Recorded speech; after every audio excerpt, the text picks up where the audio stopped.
Breaking Bridget.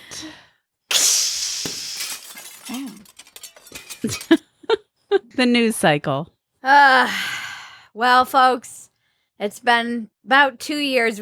3 years we've been doing this, right? Dear August God. of 2018. Has it been Is that 3 right? years? 2019? 2019. August of 2019? We're coming up on almost 3 years of doing this show where we sadly cry in a garage and scream about the world.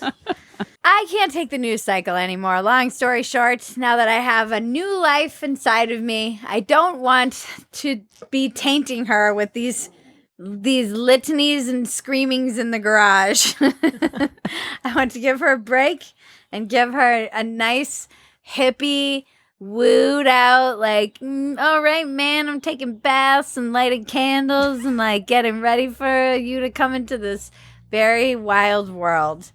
And the news cycle lately has just been breaking me because it seems like it's getting worse. Well, the Ukraine war and... Yeah, that's demoralizing. There's so much demoralizing. There's so much. I'm not able to process it. It's too dark. The last week of the OK groomer and everybody throwing this stuff around. And then you have people minimizing what that even means. And also I agree that like people shouldn't be separating their kids. And yet teachers shouldn't be like, hey, you can keep this secret from your parents. That's fucked up. Like everything's so fucked up. Mm-hmm. And I'm not sure. I actually don't see any way that it's gonna get better. Other than a lot of people collectively deciding to just pull out of the culture wars and disengage. Yeah. Mm-hmm. Yeah. And stop seeing the other side as the enemy and just kind of recognize each other as people. We're past that though. I mean, I've seen so much evidence of like, we've passed the point of no return with basic decency. And yeah, I mean, I've just been looking at like plots of land to buy, cheap land plots for our commune that we're going to have to start. We are going to need a commune. There's a lot of people doing it too. I was looking online. I'm like, it's amazing to me how many people are doing this. Wow. Getting off the grid, making sure they're self-reliant. I'm like, we got to go. yeah. On the other hand, I think there's so much to be grateful for. Mm-hmm. Yeah. And this is what I was talking to Constantine and Douglas Murray and all these people who we have coming up on Walk-ins Welcome, which you should definitely check out. If you need something to do in the interim when you miss Dumpster Fire, go check out our other podcasts. But we were talking about this, and it's still like the greatest time to be alive. Yeah. This is still the best time in the history of mankind for me to be bringing a child into the world. Mm-hmm. And I'm tainted by looking at the doom scrolling, and I think it's just unhealthy.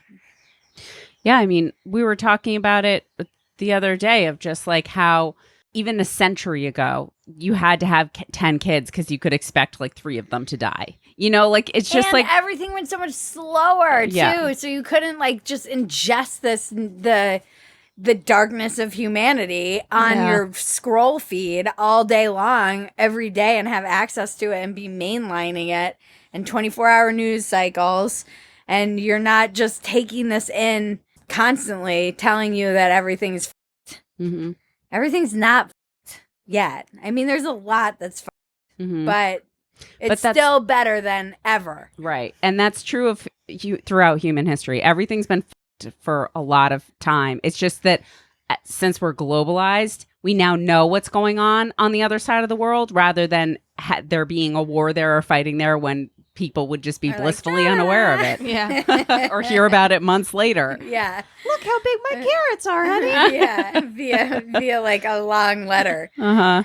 Describing in great detail with flowery language the horrors of war, and now it's just like tweets and you don't know it's real, and there's so much disinformation and misinformation, and lines are drawn and people seem bloodthirsty, and it's all very human, but I don't know.